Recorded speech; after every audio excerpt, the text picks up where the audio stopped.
Resource Center for understanding and clarification on Islam and comparative religion. Islamic Research Foundation provides for free hire and sale video and audio cassettes on Islam and comparative religion, this being the largest and best collection internationally. It includes films, television programs, documentaries, Quranic and Islamic studies programs, as well as interviews, lectures, symposia, debates, etc. of world-renowned speakers like Sheikh Ahmed Deedat, South Africa, Dr. Zakir Naik, India, Dr. Jamal Badwi, Canada, Dr. Khalid Al-Mansour, USA, Brother Yusuf Islam, UK, Brother Gary Miller, Canada, Dr. Israr Ahmed, Pakistan, Maulana Abdul Karim Parekh, India, and many others. Islamic Research Foundation also provides on request free literature on Islam and comparative religion. Please phone, call or write to Islamic Research Foundation, 5658 Tandil Street North, Dongri, Mumbai 400009.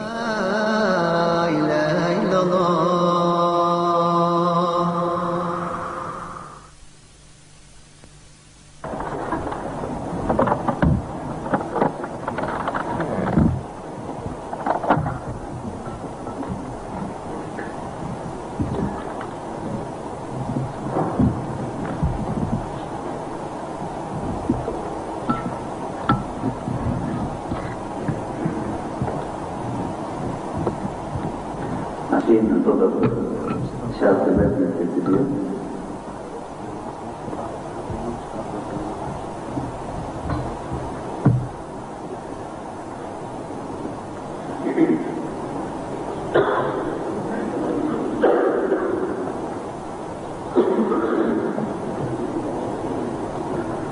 في نورك هذا شوية.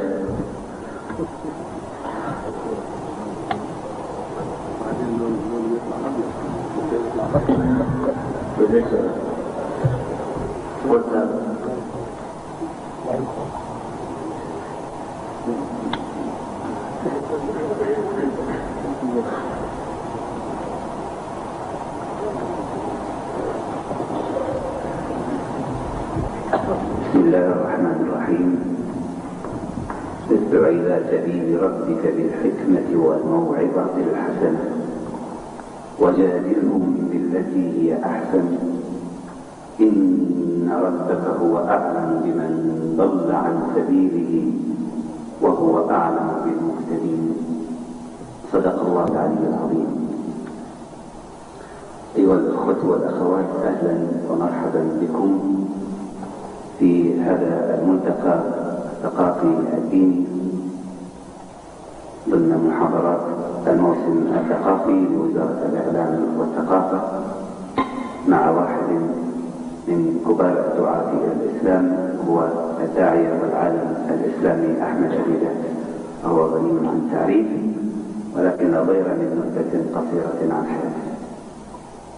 ولد في بومبي في الهند في الأول من يوليو عام 1918، ثم أرسله والده إلى جنوب أفريقيا ليتلقى مبادئ العلوم المدرسية، المبادئ الأولى عام 1927، وكان عمره آنذاك 9 سنوات.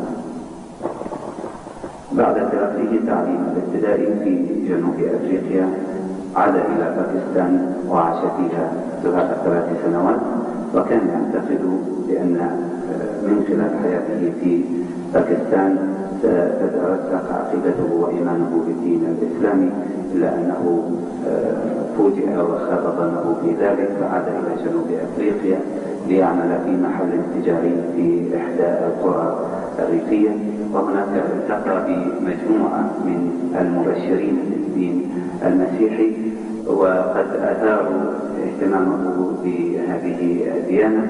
وخلاصة تجربته من تلك الدراسة الديانة المسيحية سيقدمها لكم الليلة ثمرة ناضجة تستضيفونها وتعممون فائدتها أينما كنتم فيما بعد، ولكم من الله الأجر والثواب. هذه المحاضرة سوف تلقى عليكم باللغة الإنجليزية وسيترجمها فيما بعد إلى اللغة العربية الدكتور عبد المنعم ديدات. باسمكم جميعا أحيي السيد المحاضر والدكتور المترجم وأترككم معه في هذه المحاضرة، فليتفضلوا.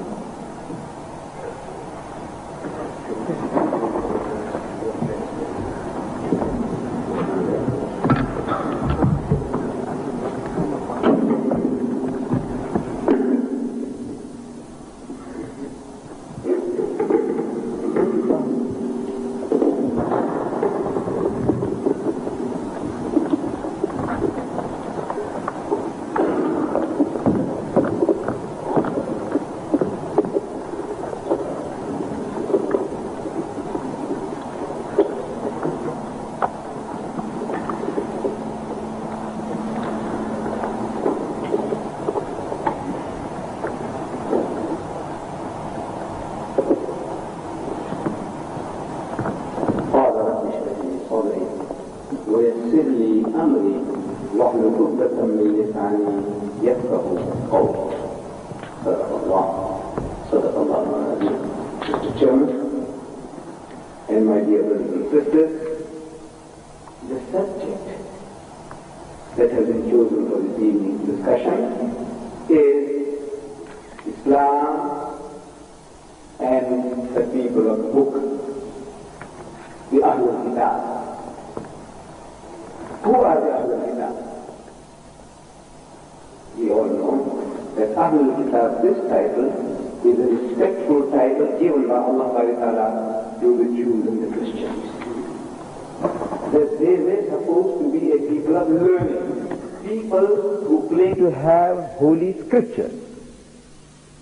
And they boasted, the Jews and the Christians boasted, as against the Arabs, that you are an ummi people, an illiterate people, and they come to you an ummi prophet, an unlearned prophet.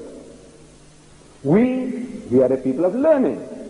We have the Torah, we have the Zabur, we have the Injil. Before the Holy Quran, the Arabs had no revelation to their credit. They couldn't name a prophet to their credit. So, the boast is that we are a learned people as against you barbarians. So Allah Bari Ta'ala flatters them, He honors them, He calls them again and again, Ya Ahlul Kitab, O people of the book, Ya Ahlul Kitab, O people of the book, O learned people. They love to be addressed that way, and Allah addresses them that way. The master psychologist. See how he is trying to win the hearts of people. He's teaching you how to do the job. In the essentials of the teachings of the people of the book and ourselves, there is no difference. In the essentials of the teaching, the fundamentals as given by Hazrat Musa alayhi salam, Hazrat Isa alayhi salam, and the Holy Prophet of Islam, no difference. There is not an iota of difference, one jot, one tittle, not the nukta difference between the teachings of Moses, Jesus, and Muhammad. May the peace of Allah be upon them all.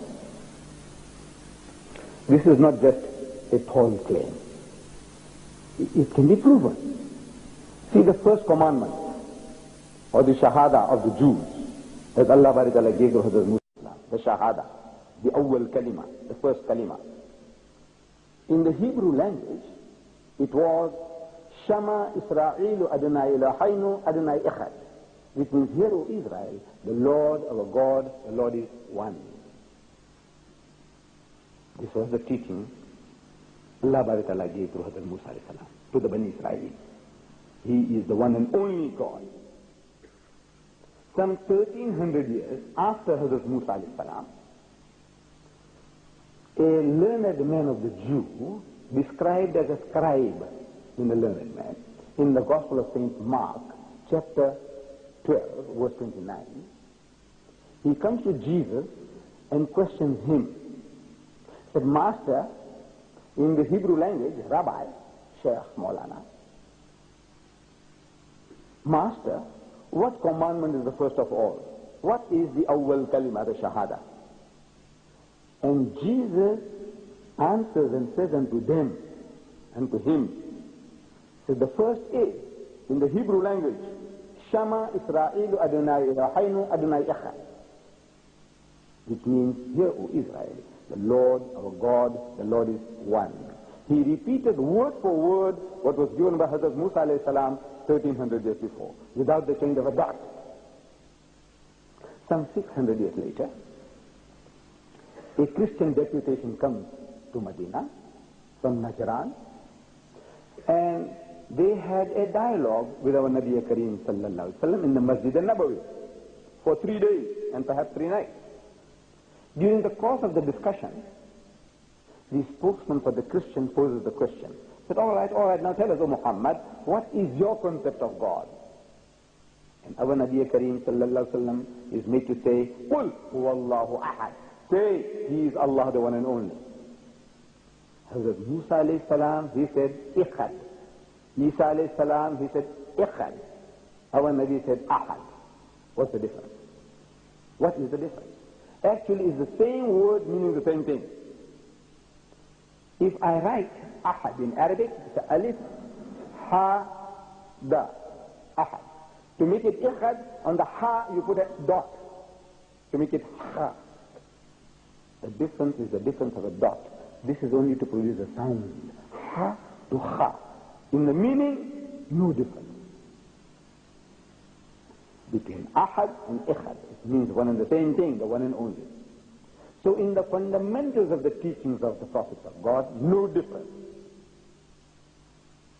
But the teachings were given, each according to the need. Each according to the need. The Bani Israel had just come out of the Egyptian bondage. They were moving into the Sinai Peninsula from oasis to oasis. A nomadic people, for a people like that, they needed a law that would give them quick justice. An eye for an eye and a tooth for a tooth. There was no time for lengthy litigations. There was no time for putting a man in prison. It was more merciful to kill the adulterer by stoning him than to leave him in the desert to die of hunger and thirst. And he also becomes an object lesson for others. So you see, you do that, see what happens. What happened to him is going to happen to you. An object lesson. Beautiful teaching in the desert. An eye for an eye, tooth for a tooth. You injured my eye, I injure yours. You broke my tooth, I break yours. Move on. There's work to be done. Beautiful law. A Jesus or a Muhammad, peace be upon them both, could not have done anything better in the wilderness. Instead of Hazrat Musa alayhi salam, it was Hazrat Isa alayhi salam. Could he given a better law? No. Instead of Hazrat Musa alayhi salam, it was Muhammad sallallahu alayhi wasallam. Could he have given a better law? No. This is coming from Allah according to the need. Each dispensation, according to the need, Allah Ta'ala gave guidance. So in the essentials of religion, the teachings of Hazrat Musa alayhi salam, Hazrat Isa alayhi salam, and the Prophet of Islam, no difference. The differences are created by man. We need milking cows for ourselves, exploitation. And the church is good business. In my country, we have 1,000 different sects and denominations among the whites of South Africa, the Europeans, and 3,000 among the blacks. Blacks means African is black, Indian is black, and a colored mixture between white and black is also black. Black, black, black. Among the blacks, 3,000 different sects and denominations. And each and every one is looking for converts, business. So they have their own specialities. One says he's a Jehovah's Witness, the other says he's a Seventh-day Adventist, the other guy says I'm a Baptist, I'm a Presbyterian, I'm a Lutheran, I'm a Roman Catholic, and on and on and on. 3,000 among the blacks and 1,000 among the whites. Good business. So now, in the essentials now, where did the difference start? In the beginning, at the very beginning, there was a question of jealousy. The Jews who were surrounding Medina, they were around Medina, the Christians were very few. There was extreme jealousy, most especially the Jew as against the Arabs. The Jews were looking down upon the Arabs, their cousins. They insinuated that these Arabs are the children of Hagar, Bibi Hajara. They call her Hagar. And the children of Hagar are the Hagarim. Hagarim. These are the Christian missionaries. They are calling us today. Hagarim, the children of Hajara. And Islam is Hagarism. I've got a book here by Christian missionaries. They call Islam Hagarism, and the Muslims are Hagarim, children of Hajara.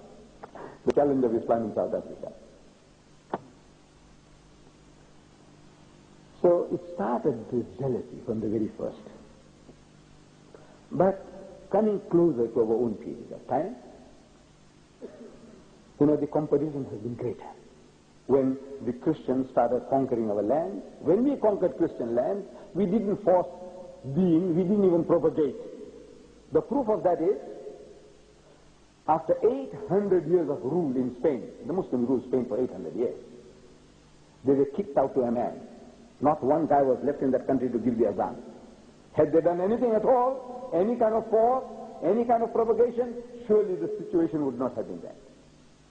After 800 years, not one person left in that country to give the azan. That's how successful we were in propagation, because we didn't do the job. More recently, see, I have stumbled across all this, more by accident. I didn't have any aspirations. I didn't want to study comparative religion. No, nothing. I left school. Having done my primary education, I left school to work in a country shop some 30 miles outside Durban at a place called Adams Mission Station, selling sugar and salt, flour, rice over the counter. Most of the workers with me, all schoolboys, just left school, cheap labor. Across the valley from the shop was this Adams Mission Station, Adams College. An American by the name of Adams, he started this college for training missionaries in that part of the world. These missionaries, whatever they learned, they came and practiced it on us in the shop. Whatever they didn't given training, or they had ready market for it, people on whom they can practice. So they came into the shop to buy the shopping, to buy something, and they said, Muhammad has so many wives. There's something strange. I never thought of anything. I never heard of anything like that. Never heard of it. I know nothing. I know nothing about Islamic history, nothing at all. Shocked. He has so many wives. He said, he spread his religion at the point of the sword.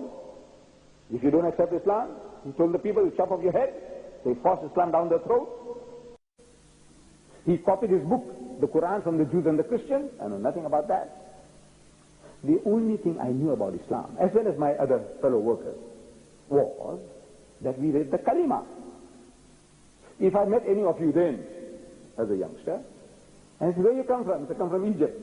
I said, you Muslim? I said, yes. I said, read the Kalima, in the Shahada. So you say, Ashhadu an la ilaha illallah wa ashhadu anna Muhammad Rasulullah. I said, right, you're a Muslim, you pass. What that meant, we didn't know. We don't know what it means. It's a magic formula. If you can read the Shahada, you are Muslim. If you can't, you are not. That's the test. Of course, I prayed the way my father prayed. I made wudu the way he made wudu. I fasted the way he fasted. I know I won't eat the pig. I won't drink alcohol. I won't gamble. These are things I knew. Don't commit adultery. All these things I knew. But what was the real Islam? I knew nothing about it. All these things they're talking about, so many wives of our Nabi, about the book being copied from the Jews and the Christians. He's forcing his religion down people's throats. I knew nothing about that. And it's an attack, constant attack. It's their pleasure. They're trained to come along and attack, to undermine us. What to do? Leave the job and run away, or fight back? But you can't fight back if you have no knowledge. Without knowledge, what can you do? And jobs are hard to get, so you have to stick it out. And Allah is Musabbibul Asbab. He had created in me an urge to read. Somehow I just wanted to read anything, everything. From comic cuts to newspapers, old newspapers, anything that I read is new to me. I read. So one Sunday, being restless, I was reading material. So I go into the boss's warehouse and a pile of newspapers. I started rummaging through that to look for some better reading material than the newspaper, like a magazine. We have magazines like Outspan, Personality. I'm looking for something more readable than the newspaper, old newspapers. So while I'm rummaging through, I come across a worm-eaten book full of mildew. And I'm reading on top of the book, in Latin script, what do we say, English, the word is Harul Haq. I-Z-H-A-R-U-L is Harul, H-A-Q, Haq. It's Harul Haq. So that sounds like Muslim. It's Harul Haq. It's written in Latin script, but it sounds like a Muslim. It's Harul Haq. What is Harul Haq? So I see at the bottom, in brackets, written, the truth revealed. I said, maybe. Izharul Haq means the truth revealed. That's my conclusion. So let me see what it is all about. So I start reading, and it tells me about the British conquest of India, my country. That when the British conquered India, they realized that at any time anybody will give them trouble, it will be the Muslims. Because power, dominion, rule was wrenched out of their hands. They had tasted power, and once you have tasted power, you aspire to get it back once more. The Hindus, there was no fear from that quarter. They were as docile as the cows that they were worshipping then, not now. They were very docile. So if they can chain the Muslims, the British felt, if you can convert them, if you can teach them to turn the other cheek, as Jesus preached, that he who strikes you on the right cheek, give him the other. If you can make them to do that, you can rule India for 1,000 years without trouble. So they started pouring the missionaries into India like frogs in the rainy season. I don't think you have frogs around here. No, too dry. Like frogs in the rainy season. See? And they started challenging the Muslims to public debate. They felt that if they can make a mockery of our learned men in public, what you know, the Sheikh, the Salam, your Maulana, he's a fool. Then all the people will, en masse become Christians. Make a fool of the Imam, the Sheikh, the Maulana, and the job is done. So they started challenging the Muslims to public debate. The Muslims were reluctant. For one factor, that these were the ruling people. Secondly, they didn't know English. So the Christians started mastering our language. And this is the genius of the Westerner, wherever he is, wherever he goes. He masters the language of the native. He goes to Indonesia, he learns Indonesian. He goes to Bangladesh, he learns Bangladeshi. When he goes to Zulus, among the Zulus, he learns Zulu. Wherever he goes, he masters the language of the native, which we don't do. We don't do. The Muslim is doing imamat in South Africa. We import the man. For 50 years, he won't learn 50 words of Zulu. He won't. The Westerner, the Christian, that is a Frenchman, is a German, is an Italian, is a Britisher, he masters your language. So these guys started mastering our language and challenging the Muslims to debate in our own language, in Urdu, the language of the elite. So there was a certain, I'm reading about this fellow, Reverend Founder. He was leading this movement. And he challenged the Muslims to a public debate in Delhi, the capital, in Urdu. Come now, come. In your language. No excuse now. So Maulana Abdul Aziz of Delhi, he was constrained to accept the challenge. The younger men, he said, look now, sir, Maulana, he wants to challenge us in our language. What can you say? You mean to say we haven't got a thing? We can't stand up for what is right? So he was forced. And according to what I'm reading there, according to the appointed time and date, the debate began. The Reverend Founder suggesting to the Maulana, Maulana means the learned man, Sheikh, suggested to the Maulana, he said, Maulana Sahib, get started. So the Maulana Sahib said, you see, you are our elder brother. Christianity preceded Islam by 600 years. As such, you are our elder brother. And as such, according to our culture, you have the first preference. Secondly, you are our guest. No doubt an unwelcome guest, but a guest at that. So according to our culture, you have the first preference. So the Reverend, the Christian missionary, was forced to start the debate. And he started with a question. He said, Maulana Sahib, respected Maulana, Where is your Prophet Muhammad now? This moment, where is he?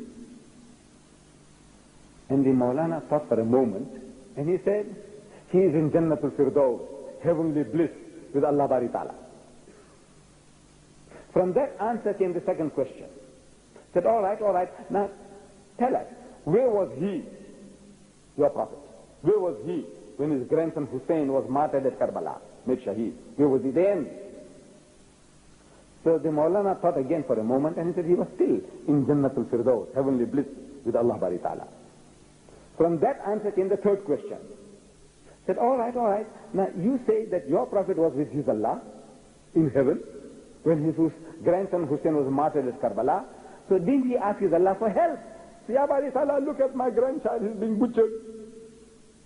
Please, rescue him, help him. Didn't he ask his Allah for help? And there was a long pause. So the Reverend couldn't hold his peace. He started banging his feet. So come on. Didn't he ask his Allah for help? It's a natural thing. If you have a big brother by your side and somebody is bullying you, won't you ask your brother to help you? Says, come on. So the Maulana said, yes, he did. Our Nabi, he did ask Allah for help. So what did he say? Because he wasn't saved. What did he say? And there was an inordinate pause, a very long pause. And the Reverend started beating his feet against, come on, what did he say? And the people felt his goose was cooked, finished. Maulana said, no, Maharajya, he's got us cooked up. So come on, what did he say? So the Maulana began. He said, Allah cried. He cried. He said, what? Allah cried? He said, yes, Allah cried. He said, I couldn't save my own son Jesus. How can I save your grandson? And it was all over. The debate was over. See, it was a matching of the wits.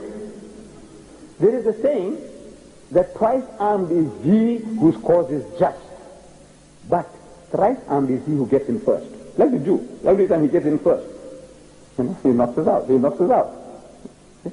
Twice armed is he whose cause is just, but thrice armed is he who gets in first. So the Maulana knocked him out, alhamdulillah. I'm reading this in the book, makes this book interesting for me. I'm sitting there in the go-down, in that warehouse, down on the floor, and reading there and there. No time to waste. Oh, I'm so hungry. See, another example about an Arab sheikh. A Christian missionary got stuck into him, and he won't let go. No, they have to persevere. If you give them a hearing, they'll never let go. You respect the man, he'll never let you go until you're converted, or you say, get out, I'll put a knife through you. Put back, run away. And this you do that, or you become a Christian, he'll never let you go. So this poor Arab chief, no chance, no hope.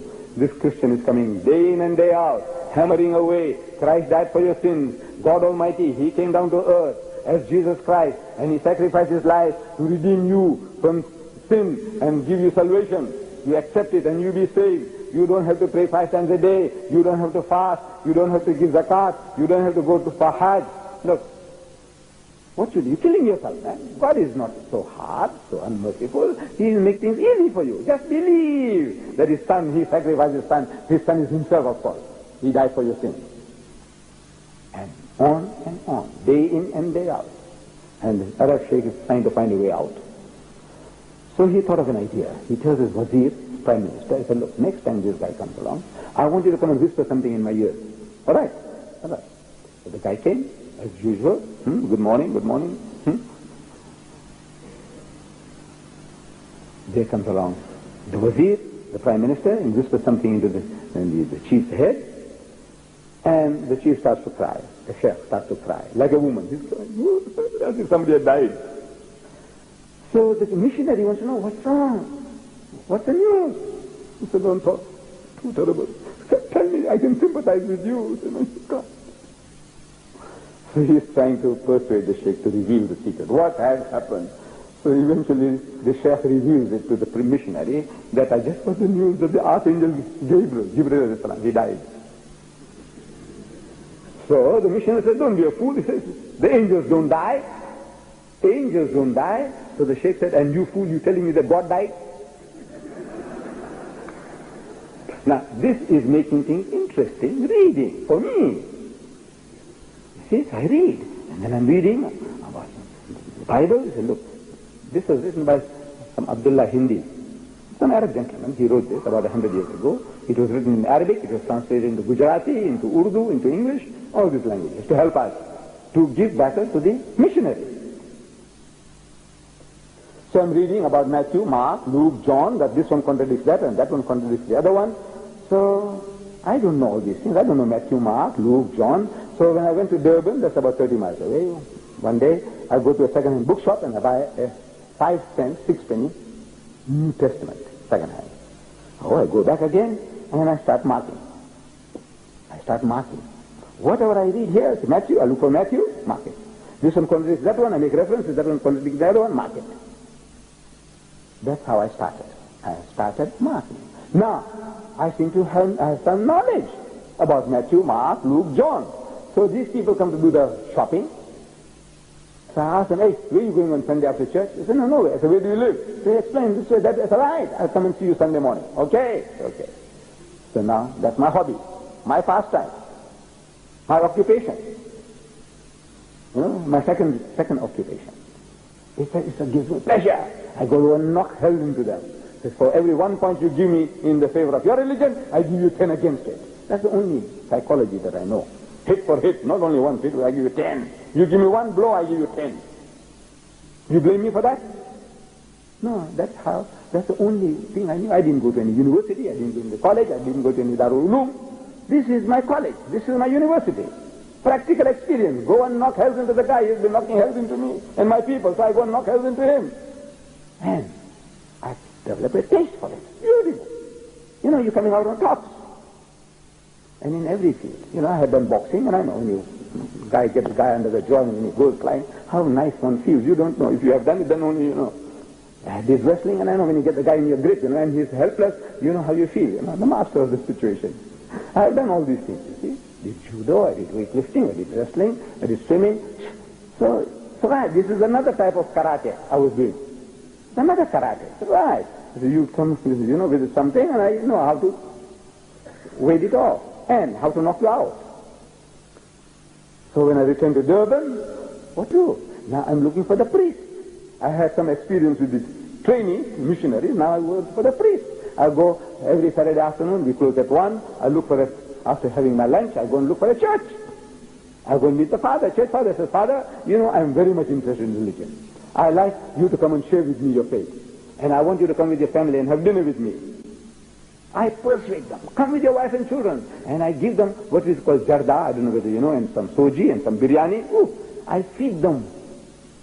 What Allah gave me, I share it with them. And then I share with them the ideas also I have. And knock hells into them. And they appreciate. They say, ooh, they love the food and they love my talk. But nobody ever comes back.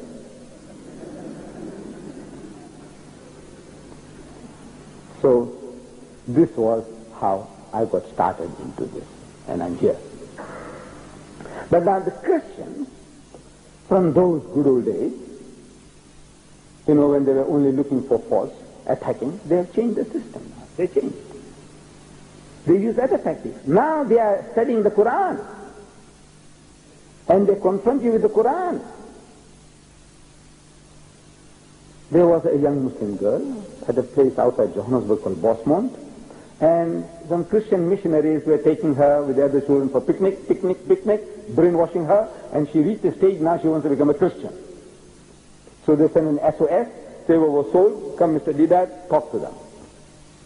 So I went down, and he said, right, bring those people who are responsible, they won't come. First day, I'm lecturing to the Muslims, trying to invite the people responsible for this girl wanting to become murtad. They're not coming. I lecture, comparative religion, second day, comparative religion, third day, and they're not coming. The last day I was supposed to be there, they turn up, fill up the rows at the back, the missionaries, men and women. At question time, one of the missionaries, he poses a question. He said, you know, your Prophet Muhammad, not only that he was an illiterate man, he didn't know how to read or write, but he was also ignorant. Now, to be ummi is not a sin. A person can be unlearned, but he can teach you. If Allah has given him wisdom, he can share that wisdom with you. But an ignorant person is going to mislead. This is your prophet. Not only he was an ummi, but he was ignorant, jahil. So what are you talking about? He said, you see, in your Quran, in Surah Maryam, chapter 19, verse 27, it says, فَأَتَتْ بِهِ قَوْمَهَا تَحْمِلُهُ. So at length she brought the babe to her people. The story is that Maryam alayhi salam, when she carried the child by a miracle, Allah's qudrat, and the time for childbirth came, she retired to a remote place in the east, and after the birth of the child, she brings this child back to the village.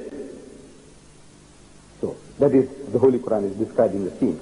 فَأَتَتْ بِهِ قَوْمَهَا تَحْمِلُهُ. So at length she brought the babe to her people, carrying him in her arms. They say, قَالُوا, they say, يَا مَرْيَمُ لَقَدْ جِئْتِ شَيْئًا فَرِيًّا. They say, oh Mary, really an amazing thing has thou brought. They are shocked. يَا أُخْتَ هَارُونَ, O sister of Harun, مَا كَانَ أَبُوكِ امْرَأَ سَوْءٍ وَمَا كَانَتْ أُمُّكِ بَغِيًّا. He says, your father was not a man of evil, nor thy mother a woman unchaste. In other words, they are insinuating, how is it that you brought this child without a husband? Meaning, implying that he is illegitimate. What is she to do? What can she say? Can she say that I heard some voices, the angel came to me and told me, and I got this child? Will they believe? Were they in a mood to believe such a story? Would you believe if your sister told you such a story? So what could she do? She knew that this was no ordinary child. So Allah tells her, فَأَشَارَتْ إِلَيْهِ, but she pointed to the babe. So they say, قَالُوا كَيْفَ نُكَلِّمُ مَنْ كَانَ فِي الْمَهْدِ صَبِيًّا. They said, how can we speak to one with a child in the cradle? And by a miracle he spoke. The Quran testifies. فَقَالَ إِنِّي عَبْدُ اللَّهِ. So most certainly I am the servant of Allah. آتَانِيَ الْكِتَابِ. He has given me revelation. وَجَعَلَنِي نَبِيًّا. And he has made me a prophet. And on and on. The criticism is, the attack is, he says, your prophet didn't know. He said, Ya Ukhta Haruna, O sister of Harun. And Hazrat Musa alayhi salam and Harun alayhi salam were brothers. And they were some 3,000 years ago, before 1,300 before Jesus and Maryam. He says, your prophet didn't know the difference between Maryam, the mother of Jesus, and Maryam, the sister of Harun. Hazrat Musa alayhi salam and Harun alayhi salam had a sister called Maryam. They call her Miriam. In Hebrew is the same. Whether Mary, this one they call her Mary, and the other one they call her Miriam. But in Hebrew, this is Miriam, that is Miriam. In Arabic, this is Maryam, that is Maryam. Same. But they try to create a change. Miriam and Mary. So they said, you see, your prophet didn't know that Ukhta Harun was 1,300 years before this Maryam. He's confused. Your prophet is confused. So he's ignorant about history, chronology. How can a man like that guide you right? So now if you ask our learned man, what is it? What's the story? He says, no, this is a respectful way. You see, Ya Ukhta Harun, you come from such a noble ancestry. Hazrat Musa alayhi salam and Harun alayhi salam were what the Jews call the Levites. Levites were the imamat. They had the imamat of the Bani Israel in the family. Everything was a family tradition. The imams of Bani Israel, they are the Levites. And Maryam alayhi salam was a Levite. Harun alayhi salam is a Levite. Musa alayhi salam is a Levite. Imamat of the Bani Israel family. Another one does the military. Another one does, politics, whatever. Different tribes were given apportioned different types of responsibilities.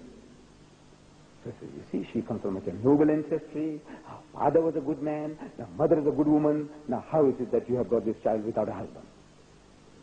But the Christian says, no, your prophet didn't know the difference. What can you do?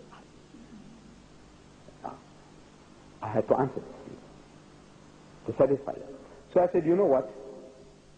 The answer to your problem is in your book, in your Bible. So where? I said the first book of the New Testament, first book, first chapter, first verse. Can you forget that? Book, the first book of the Bible, the Gospel of St. Matthew, chapter 1, verse 1. The answer is there. What does it say? It says, this is the genealogy of Jesus Christ.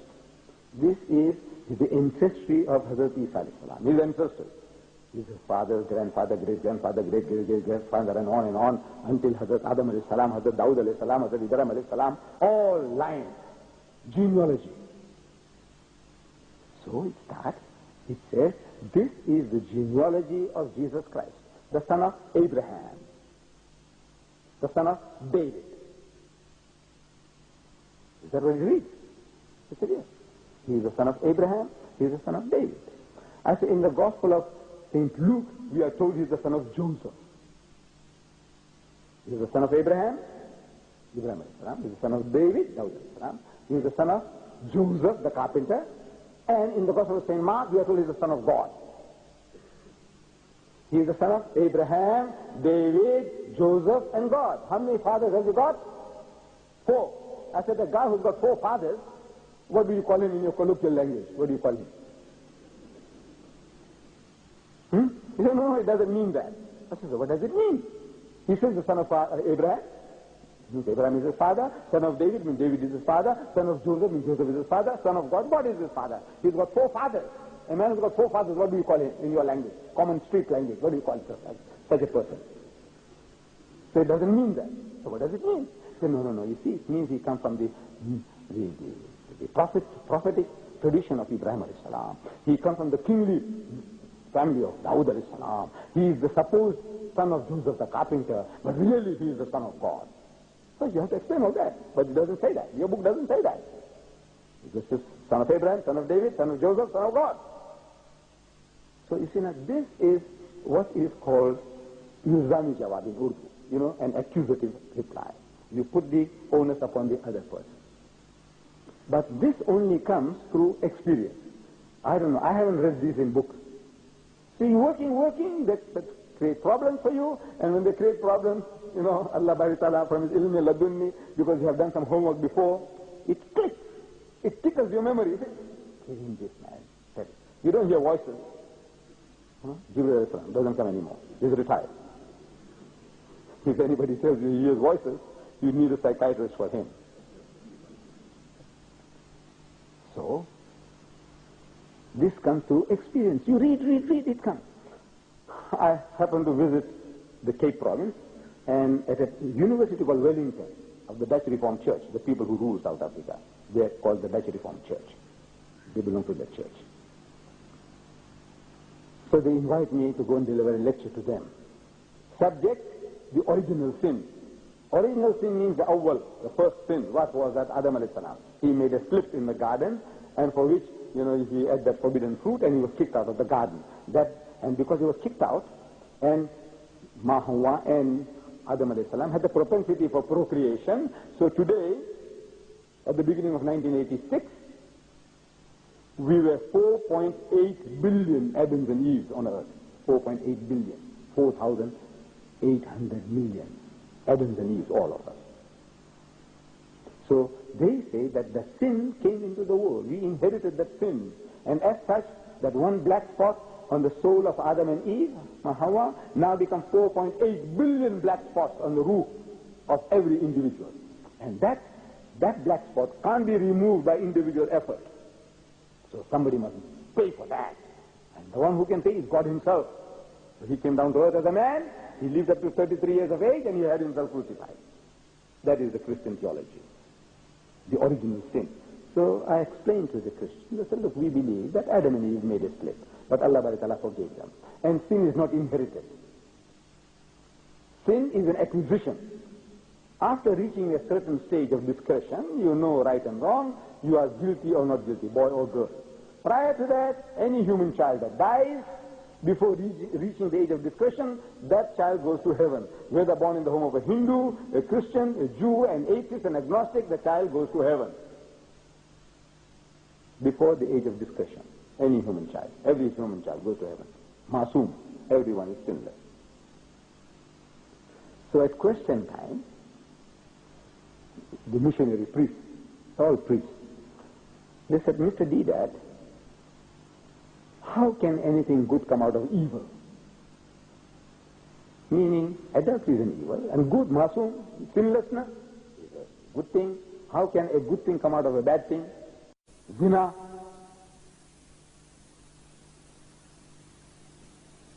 No, first he asked this.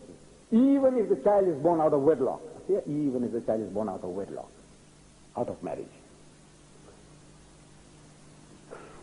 I said, you see, if there is a law for zina, all right, you punish the man and the woman. According to the Bible, the adulterer and the adulteress must be stoned to death. That's what the Bible says. So if there is a law, you implement the law. But you can't find the child guilty. You can't strangle the little child because he's waladu zina. He has done no harm. They said, even if the child was born out of wedlock, both the parties are committing adultery. I said, yes, even if he is born out of wedlock, both committing adultery. So, out of that, like our friend, was asking of the Maulana in Delhi, he says, how can anything good come out of evil? And now here's a big problem. The problem is to explain that physiologically there's nothing wrong with the child. Psychologically there is nothing wrong with the child. Ethically there is nothing wrong with the child. And now when you explain all this, it takes an hour. At the end of the hour's explanation, the guy can still nod his head. He says, no, Mr. Deedat, how can anything good come out of evil? You're still there. That's to square one. What to do? And I had a system. The system was, I don't know, I use it quite often, that as soon as I finish my lecture, I sit down. And as soon as a person asks a question, I stand up, I answer. After having answered, I sit down. Next question I hear, I get up and I answer, and I go and sit down. That's the system I have been using. Now, when he said, how can anything good come out of evil? And I had hesitation in getting up. Maybe a few seconds. But I could feel it. He said, look, now what to say? What am I going to say now? Because this thing is such a huge thing before you. How? Start with physiology, start with psychology, start with morality, start with what? An hour's lecture, another hour's lecture. Will they be prepared to listen to another lecture for an hour on this theme? Perhaps they didn't sense it, but I sensed it. And I came to the mic. I didn't have the answer. I didn't know what to say. How to start? And Allah Bari Ta'ala, from His ilmi ladunni, from Himself He gives you. You don't hear voices. No Jibreel comes anymore. And I get it. I said, you see, it just comes. Because I don't know whether, this computer, Allah's computer, it tickles itself somewhere. It says, no, look, here it is. Your answer is there somewhere. Give it to him. So I said, you see, we are talking about the original sin. That fruit, forbidden fruit. So I said, you see, eating an apple in the garden was a great sin. That's what you say. For which God Almighty threw out Adam and Eve. Of course, there's so many other things He did besides. Oh, Allah Bari Ta'ala, cursing him and, what and what not made him to do. And now I'm going to hold us responsible for what he did. Most, nonsensical idea on earth. The most nonsensical idea on earth, that Adam and Eve eat the apple, for which they were kicked out. It's not punishment enough. This God Almighty, to Him, is not enough punishment. You kick the man out of the garden, felicity is not enough. Then He curses them, according to the Holy Bible. He says, from now on, you Adam, you must sweat for your bread. Prior to that, easy living. He wanted grape, he's there. He wants pot and chops, chicken chops or what. He's got his roast beef, whatever he wants, he gets it. Now, he must sweat. We are all sweating for our money, I am sure. We are all sweating for our living. So he says, from now on, man, you must sweat for your bread. And you woman, you must bear children in pain and suffering, labor. Still not enough. For this sadistic God that they are talking about, is still not enough. Now He said, each and every one of you must go to hell. 4.8 billion, everybody goes to hell. Because of what Adam and Eve did. Can you imagine? Everybody goes to hell. Unless you believe that this same God Almighty, He came to earth as a man and He died for you. You believe that, you are absolved. If not, everybody goes to hell. I'm asking people, these Christians when they come to me, I'm asking them, you can also ask them. I said, look, tell me now, did Adam ask you before eating the apple? Did he? He says, no. I said, did Eve ask your wife before eating the apple? He says, no. So then how can God hold you responsible? Where's your brains, man? What has happened to you? Major Yeats Brown, he wrote a book called The Life of a Bengal Lancer, in which he said, No heathen tribe has ever conceived so grotesque an idea, involving as it does the assumption that man was born with a hereditary stain upon him, and that this stain, for which he was not personally responsible, was to be atoned for, and that the creator of all things had to sacrifice his only begotten son to neutralize this mysterious curse. So no heathen tribe ever conceived such filthy, dirty ideas. Most nonsensical ideas. Most nonsensical religion on earth. With apologies, my Christian brothers, please, don't take offense. Look, I must share with you, I'm telling you now. Analyze it. The most nonsensical religion on earth. Adam and Eve eat the apple, and you go to hell for that. I'm telling people, I say, look man, imagine you, I'm asking what's your name? So you tell me. What's your name, Yasha? Hamid? Ahmed? Ahmed what? Ahmed Ali. Hamid Ali. Ah, Hamid Ali. His name is Hamid Ali. I said, which Hamid Ali? This is your father.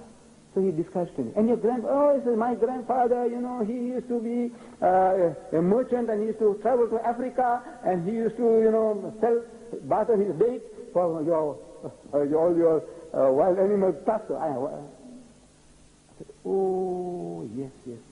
That is Manka, your great-grandfather. I remember him, from history. That your great-grandfather killed my great-grandfather. I connect up from the name. So, chatting, I pull out a knife and put it through him. And the poor man died. So, the law apprehends me. So, why did you kill the man? I said, his great-grandfather killed my great-grandfather. They can't hang me for that. Do you know that? They'll need a psychiatrist who says, look, this guy's head is not right.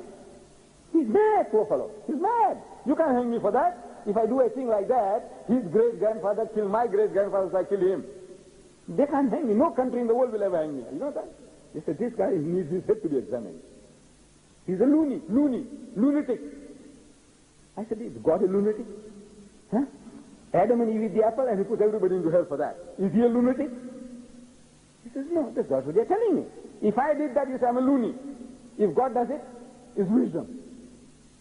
Does that make his wisdom? He does it, silly thing like that. Putting 4.8 billion into hell because what Adam and Eve had the apple. The most nonsensical religion on earth.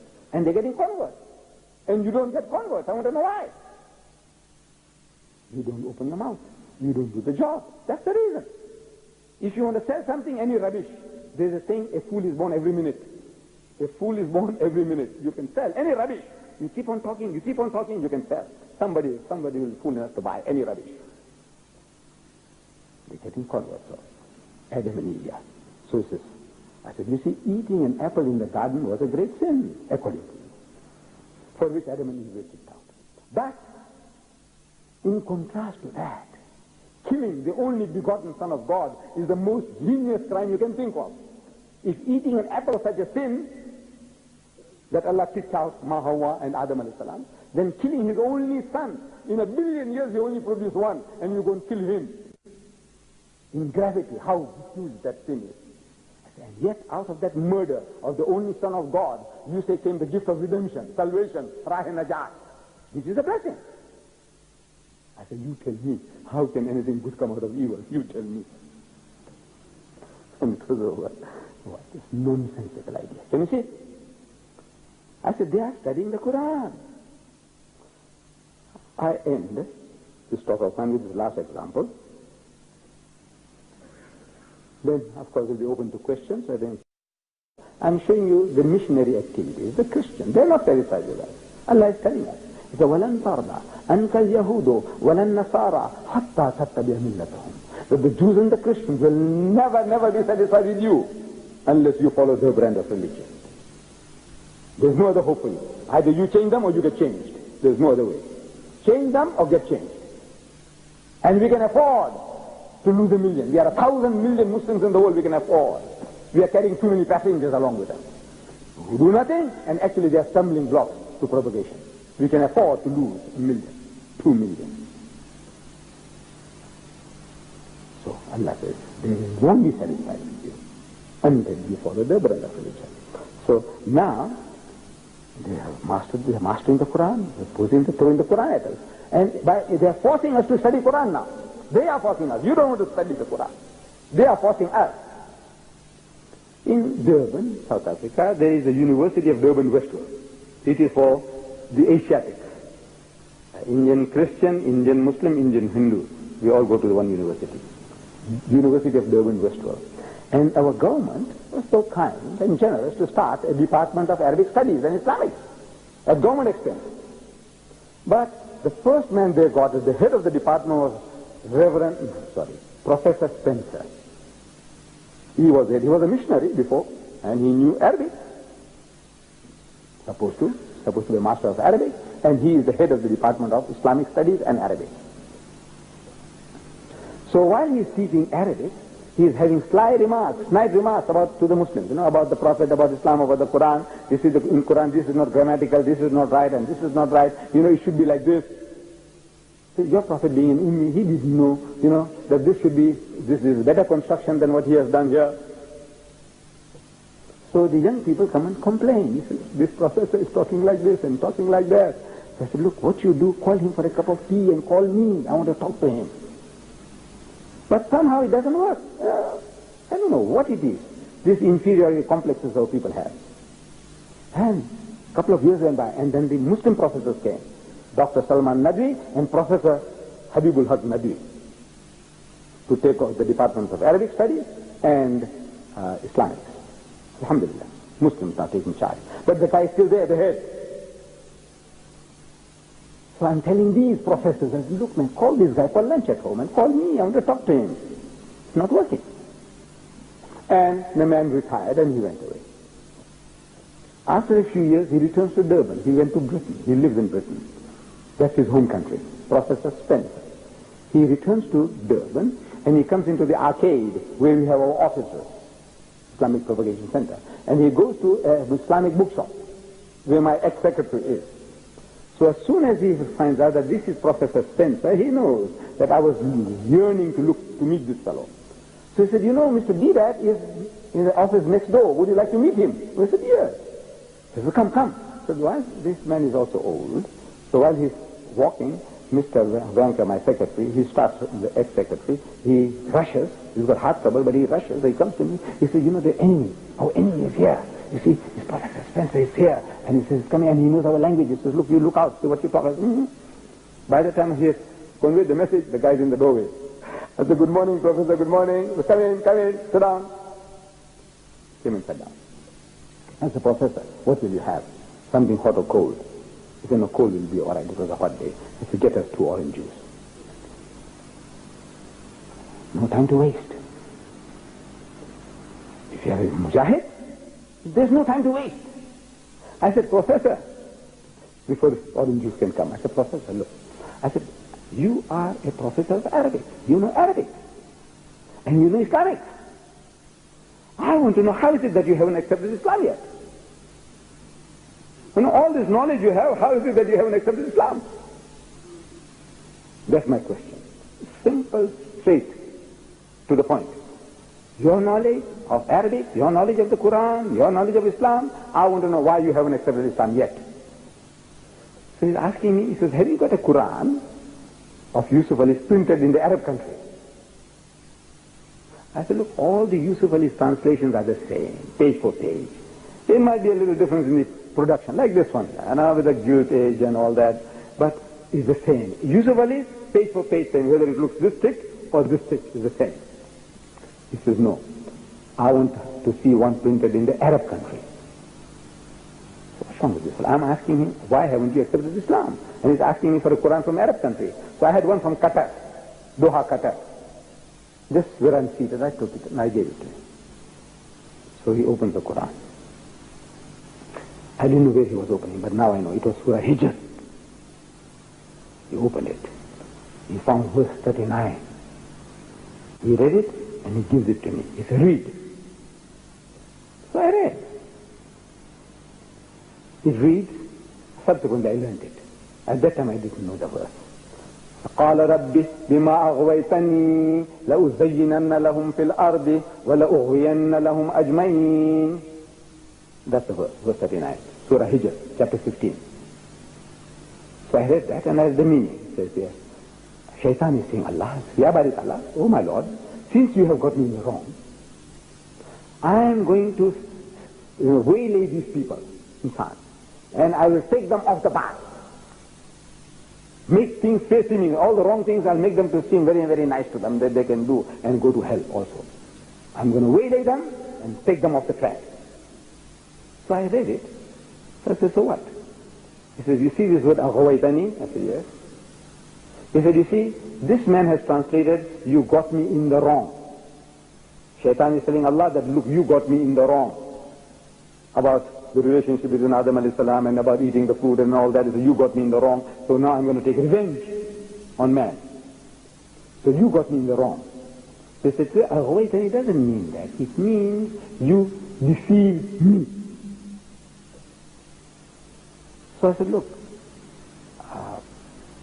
it could mean deceived as well as got me in the wrong. It's a choice of words. Why can't there be a choice of words, for aghawaitani? Like in English, I said the simple English word run, R-U-N, run, has got 90 meanings. 90 meanings. One word, R-U-N, run, 90 meanings. Why can't an Arabic word aghawaitani have 2 meanings? I said, no, have you got a dictionary? I said, no, I haven't got a dictionary, Arabic dictionary. No, I haven't got it. Even if I had, I couldn't consult it. I didn't know what amount of Arabic. He says, no, it means what it says. That Allah deceived him. Now actually he's answering my question. I didn't know that. I couldn't sense it, but he's answering. So what all this is taking? But I have to cooperate. He's answering my question.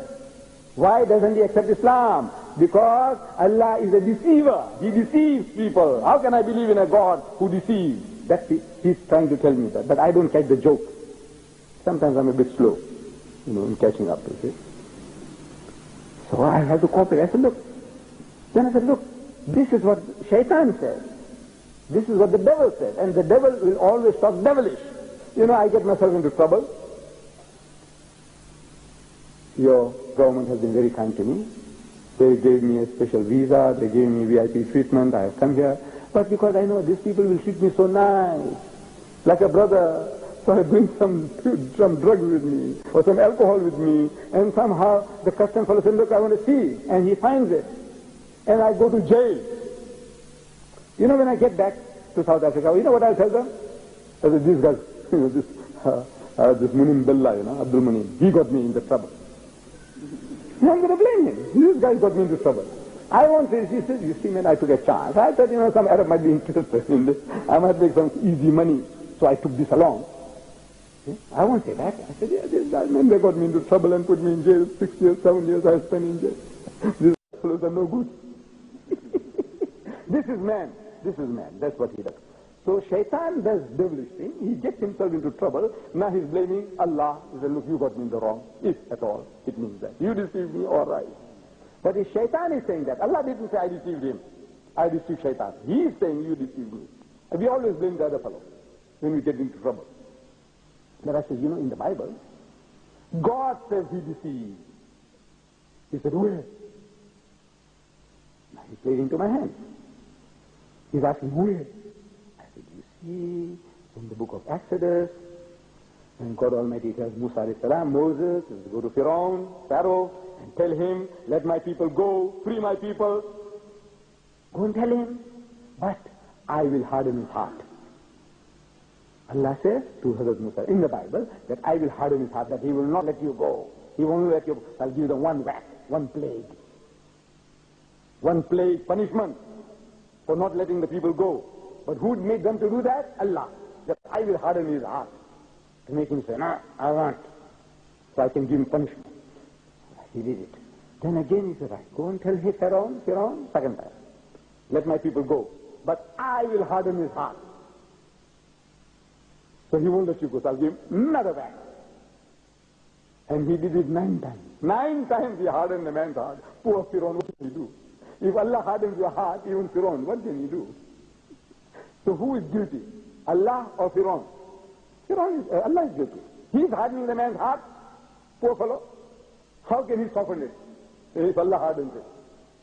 So I said, you see, in the Bible, God says he deceived. He deceived. So he stood up. I said, Professor, where are you going? Look, I want to arrange a meeting for you in the city hall of the... Professor, he starts running. And by God, he'll never darken that arcade again in his life. If he lives to 1,000 years, he'll not come back again. So this is it. You see, they're mastering the Quran. They're reading the Quran and they're throwing it at us. And they create new systems now. How to get at the Muslims?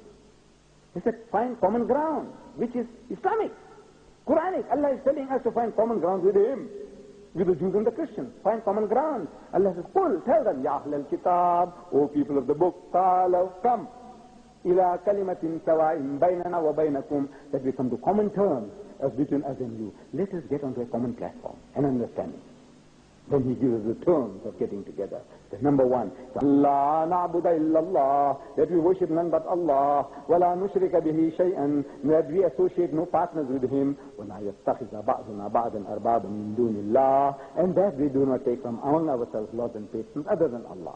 فَإِن تَوَلَّوْا فَقُلُوا اشْهَدُوا بِأَنَّا مُسْلِمُونَ. But if they turn back, tell them that we are Muslims. We have submitted our wills to the will of Allah. Find common ground with the Jews and the Christians. Now, they are not doing it. So they're doing it on us. They come into our home. This is the new experience now.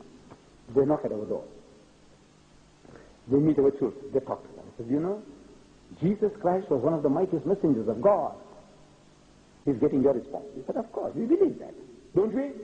Yes. He says, you know, he was the Messiah, Masih. He was the Messiah, Masih. Masihullah, Allah's Messiah. He said, yes, we believe that. He said, was Muhammad Masihullah? He said, no, he was Rasulullah. But you see, Isa is also Rasulullah and Masihullah, both in the Quran. Your prophet is only Masihullah. I mean Rasulullah.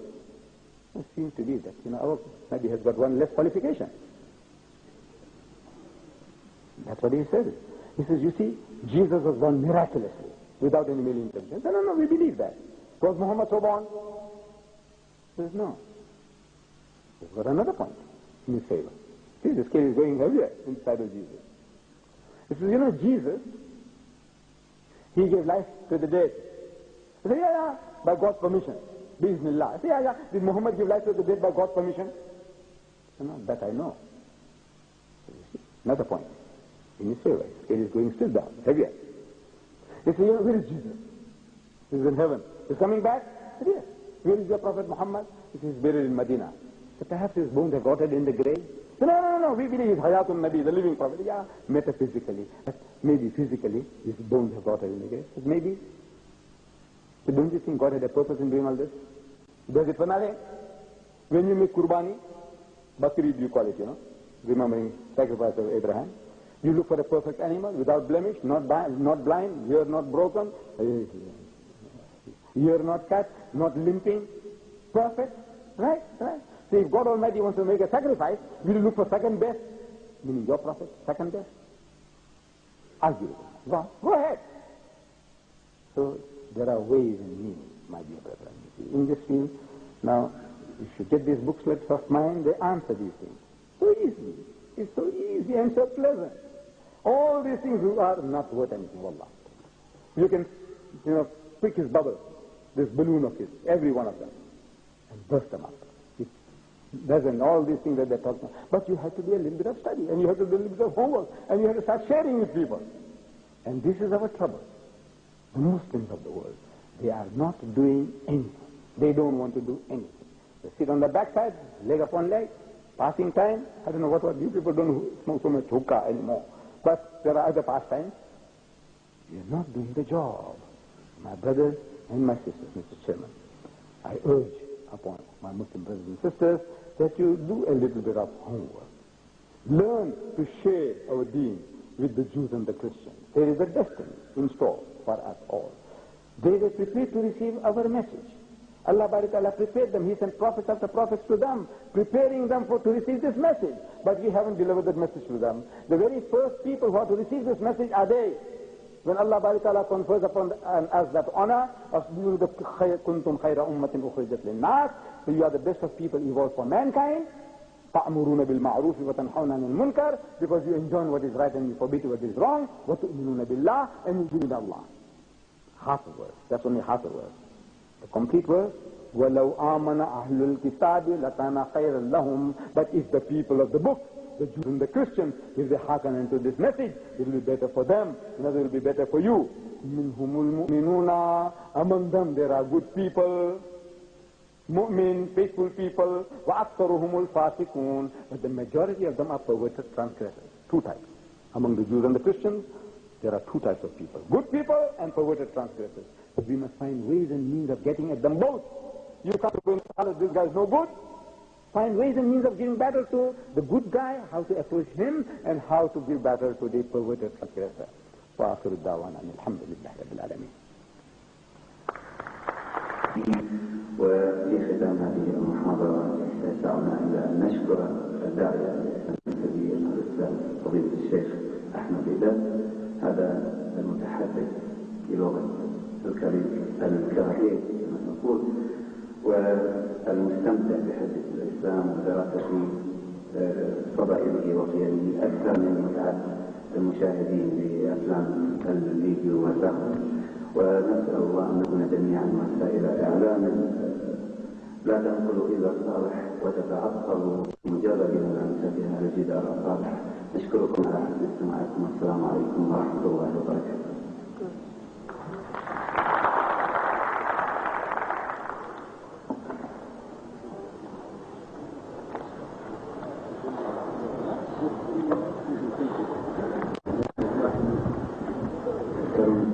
راح نوزع بعض الأوراق المنشورات خارج